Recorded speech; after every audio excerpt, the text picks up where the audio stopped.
Hey guys, Steve in the studio with Chandler. Today we're going to talk about the D-Box Gen 5 system. Let's get into it.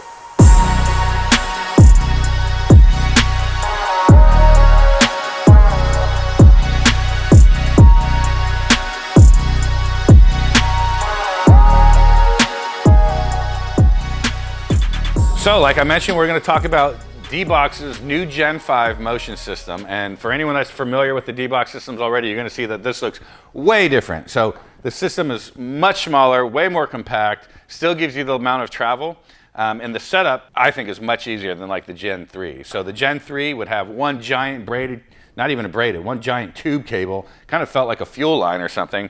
Then it would go and then connect to this giant control panel, right? So here's the control panel. That's now on the D-Box Gen 5, the haptic bridge. Whereas before, again, if you've done this before, the thing was massive, and you had to have two of them per two actuators. So if you're going to do four actuator system like we are here, you'd have to have two of these giant boxes. One would go into the front of the unit, one goes to the back. Now we just have this small, compact little thing. In addition to what comes with the system is you have these feet that you want to place underneath the unit once you have it installed into position. So it's going to be like this. Let me move that out of the way. And you want to make sure you do that on each actuator. They say in there that it could be damaged if you don't have these on. So you just want to make sure. That way you always have a consistent, solid piece or platform really where the actuators are held onto, and then it goes from there. You're going to have your power. So now what they do is each actuator, instead of having the power being in the big boxes that I mentioned earlier that go in different locations, now all the power is housed within each actuator. And each actuator, again, we're doing a 4 system here, a 4 unit. They're identical. They all look the same. In addition, because the power is all in here, you see that you have the 2030 selector or the 120 voltage in the bottom. So of course in the US we're going to do 120, but that's how it's already selected. But you can change it. So if you have different power needs, you can change that out and go from there. All of the power now on each actuator is going to plug into the pigtail. So you have a pigtail. So on the left side, for example, you're going to have 2 units. 2 of them are going to plug into this, and then this goes into your outlet, or well, in this case, it would be a surge protector, right? Going back to the bridge, right? So you have the 4 connectors in the back, the plugs for the essentially like Cat 5 that's going to plug into this, the data cable. So you're going to simply plug it in. And that's it. Again, on the older versions, you would have to plug it in, take a shorter cable and terminate them, and then daisy chain off to another one and do all this other kind of tricky stuff. I mean, it's really easy, but if you didn't know what you're looking at, it's kind of a pain in the ass. These new ones, you just plug in. A quick note, excuse me, A, B, C, D are listed on here. A is going to be the front right actuator always, right? So your front right actuator is A, B, C, D. So B is going to be front left. C is going to be back left, D is going to be back right. So these two, are, A and D, are essentially your right side, B and C are going to be your left side. All right, so just keep that in mind because we'll show you some stuff later on the software, but if you put things backwards, when you're turning, it'll turn the wrong way or whatever, right? So you just got to make sure that you have all those set up the right way. That's pretty much it. So super simple. What I'm going to do real quick is show you how you take the brackets. So you are going to need the brackets to get these mounted onto your system. Brackets are sold separately, but you get them when you just buy it all together anyway. And you simply take the bracket, and there's holes here on the side of the system, on both sides, front and back. And you just take the bracket with the screws that come with it. The screws are already there. Take your Allen key. This is a size 5 Allen wrench, as opposed to like the track racer systems are typically using a 6 on the hex key. These are going to be a 5, so it is a little smaller, but again, if you have a whole set of Allens, you're going to have this no problem. So you screw that in. Now keep in mind, this is motion. You're going to be moving a lot. We'll show you how much the systems can move, so you want to make sure that you tighten these things down pretty good, because this is your 1 point. All right, so now I've got that on. You're going to repeat it on the other side, which we don't have to do for the sake of this video, but just kind of give you the idea. It's so easy to get these on. Oh, and then this one would go on this side, just like this, right? And then this would mount, how this is set up right now, this would mount on the front right of the system, and it would go like that, or the rear right. Now, if you're going to do the left side, the brackets are going to just flip over, so that way it's facing, this is the front, typically the way that we have it, and then it goes from there, okay? Pretty simple. So from there, for the extruded aluminum, so now we're going to take a piece of extruded aluminum. So just pretend this is the base of your system. This will be the top. This is the bottom. You're going to place T-nuts in the bottom of the system, and then go from there. You're going to go ahead and mount the unit. So we're going to mount it where this is the bottom. They provide you with all the hardware that you need as far as the screws and T-nuts and such, so you don't have to use anything extra in your current rig. And it's so simple. It really is that simple. Get the key in here. Make it look like I've done this a few times. All right, anyway, there you have it. So this is how you would mount it. Again, it would be on the front right of your system. And again, we'll walk you through the placement and how we do it and the different things that we've ran into. So D-Box, for example, they show that you should do this in a square. So basically, your left to right one, the distance between those two should be the same as your front to rear. We will tell you that. We've tried that. We've tried a lot of different things. Again, we'll do a close-up on this. And we found that it actually just feels too weird. In fact, the unit will bunny hop. Right now I'm 245 pounds. The unit will move a lot more because the pivot point has gotten so short. The base has gotten so short that the pivot point is different. So if I sit in it, I can actually feel the front of the system go up. So what we do is we spread it out a little bit more. The good news is, and again, we're going to show you the guys this when we get on the rig, the software allows you to really dial in the system.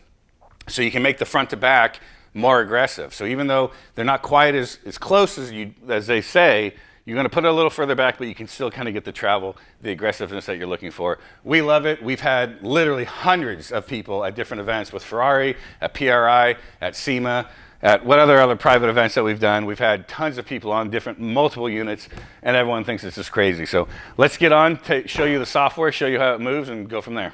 All right, guys, so now we've taken the D-Box, we have it on a system, and now we're going to walk you through quickly how to set it up, kind of configure it, some of the troubleshooting, and then we'll go ahead and take it on track.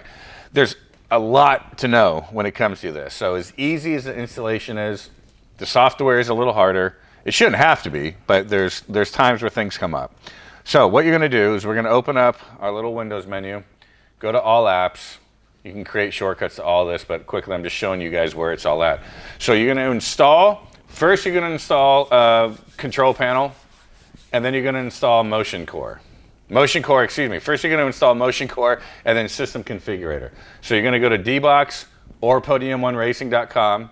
You're going to find the software for the rig. You're going to install the Motion Core first, and then the System Configurator second, okay? And then what you'll do is, once you're in here, you'll have a new folder for D-Box under your Ds. Excuse me. I'm gonna go ahead and open up the System Configurator. This is typically where you're gonna need to start because the system does not come configured out of the box, right? So you're gonna plug everything in. You're gonna look at your little power supply box up front, the haptic bridge.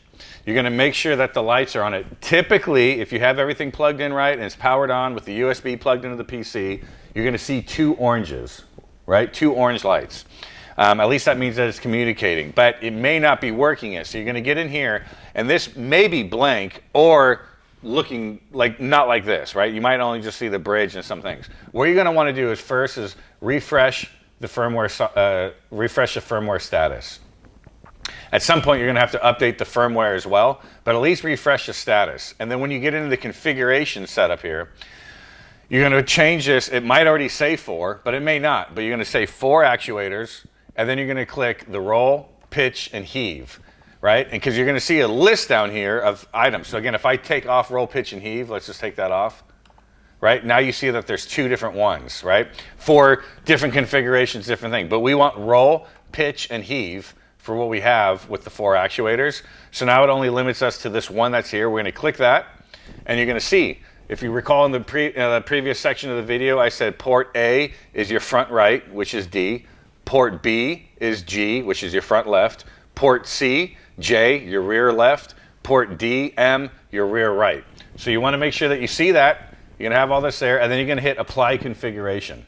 You're going to do that. It's going to show like a loading bar. It's going to take a few minutes. It's going to get all loaded and configured. And then that's it, right? That should be it. And from there, We'll close out of that. And then to test it, we're going to go ahead and go to the Windows section again. Open up your D-Box folder. So we'll go down, D-Box. Well, actually, no, it's going to be right here, the control panel. Excuse me. But click Control Panel. Double-click that. I'll bring this over here to the center screen. Normally, we leave it off to the side. And from here, but at first, if you don't go through the system configurator, you're only going to see this section that says defaults, right? But we want to make sure we see the D-Box haptic bridge and the identifier that we just went through, right? So we'll click that, and then we're going to hit test. And you just wait a couple seconds, and you'll see the system will lift. And it's going to go down. It's going to go back up. Now it's going to do vibration. And each actuator is a haptic system. So each actuator is vibrating, much like a butt kicker, but so it replicates 4 individual tires. And so there you have it. Right? So then we'll just end the test. So now we know that our D-Box system is working. It's communicating with the system properly. You've got everything configured. Again, make sure that you have those cables the right way. If you have those cables reversed by mistake, the A, B, C, D, let's say you have A and D are reversed by mistake, this is going to move the wrong way, right? You're going to feel like when you're turning left, you might be turning right, or when you stop, instead of leaning forward, it's going to push you back if you have things backwards.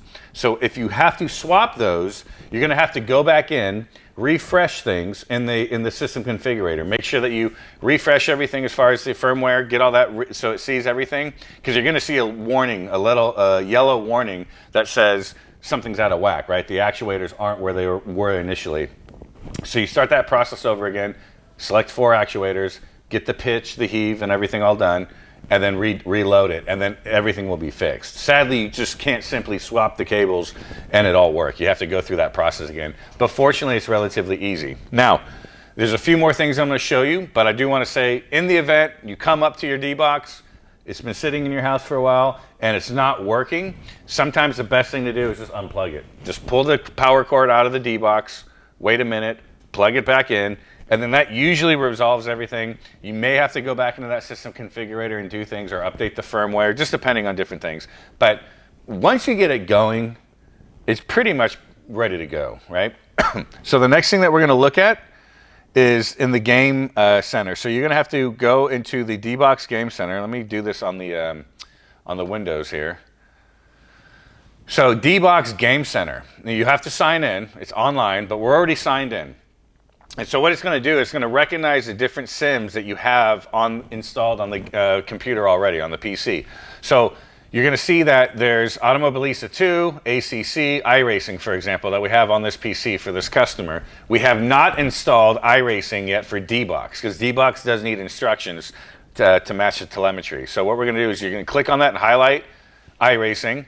And then at the bottom here, you're going to see Install. So just click Install.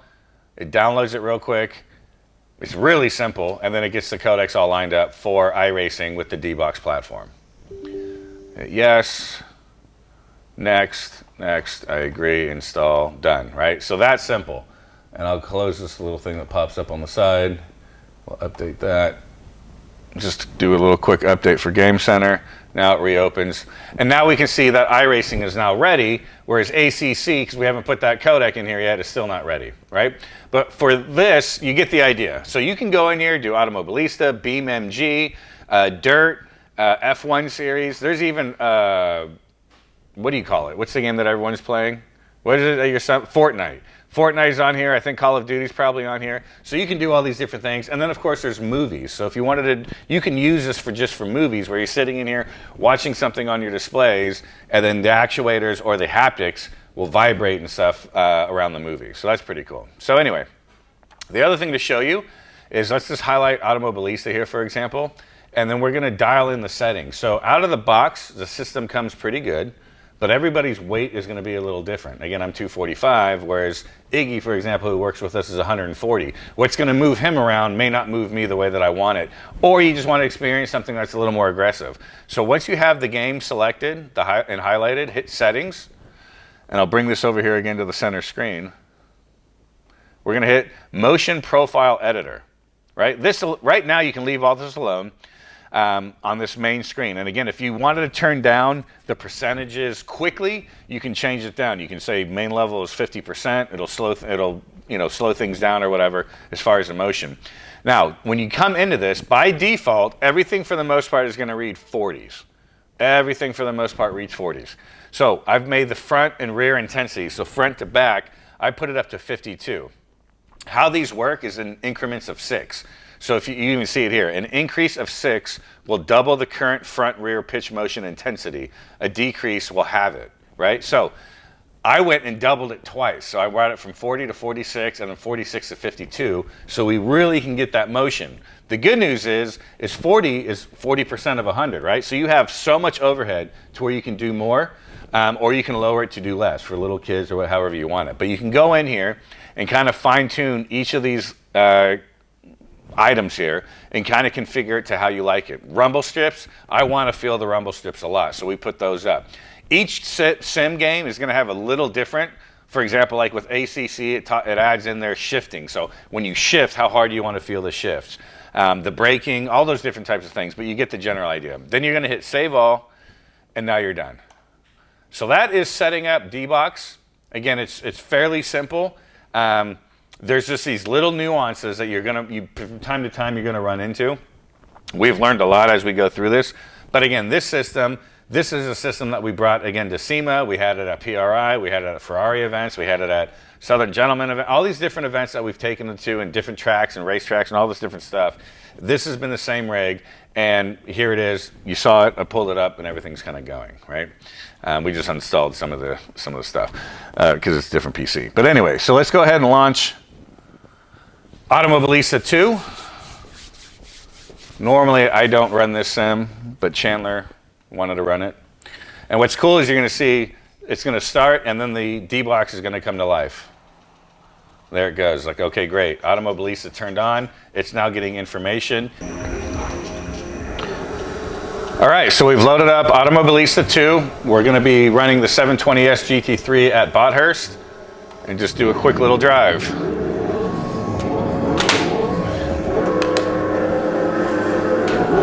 And right there you see this, the chair leans back as you take off.